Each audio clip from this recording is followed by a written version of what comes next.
ஏன் சுவாமி இது ஸ்ரீவைகுண்டத்தில் ஸ்ரீ வைகுண்டநாதர் சுவாமி அவர் பேர் ஸ்ரீ வைகுண்டநாதர். அதனால தான் இது ஸ்ரீவைகுண்டம்னு பேர் வந்ததாக சொல்கிறார் சுவாமி. இது அந்த நவ திருப்பதியில் இதுதான் இந்த க்ஷேத்திரம் தான் ஃபஸ்ட்டு. அடுத்து பெருங்குளம்னு ஒன்று சொல்கிறார். பெருங்குளம் டூட்டுகிரேன் ரோட்டில் இருக்கான்.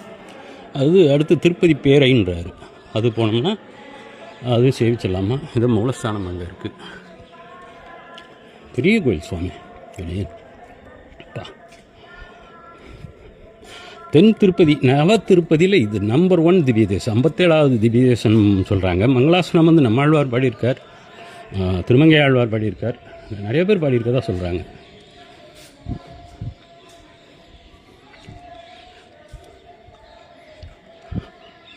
பயங்கர பெரிய கோயிலுங்க.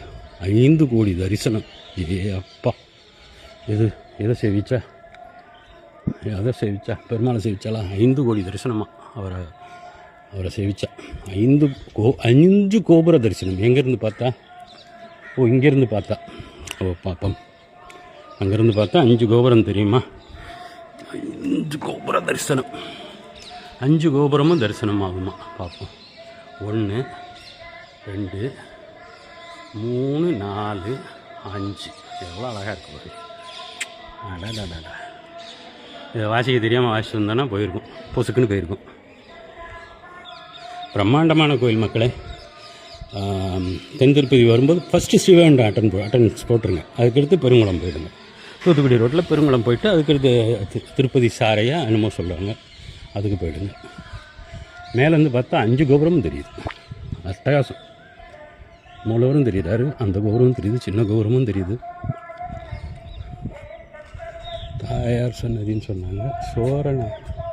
ஸ்ரீ சோரநாத நாயகி சன்னதியும் பிரமாதமாக இருக்குது கோயில். விளையாடிருக்காங்க. நல்ல வேலை சுற்றி வரும்போது எடுத்தேன் வீடியோ. யாரும் மிஸ் பண்ணிடாதீங்க மக்களே. அடியேன் அடுத்து பெருங்குளம் போயிட வேண்டியதான் ஜல்லுன்னு. பைக்கு இல்லைன்னா காரு இருந்தால் கூட பைக்கு தான் பெஸ்ட்டு. நல்லா வண்டியாக வாங்கிட்டு அடித்து பிரிச்சுக்கிட்டு வந்துடலாம். மாமரம் எவ்வளோ பழசோ தெரியல. அப்பா, பிரம்மாண்டமான மரம்.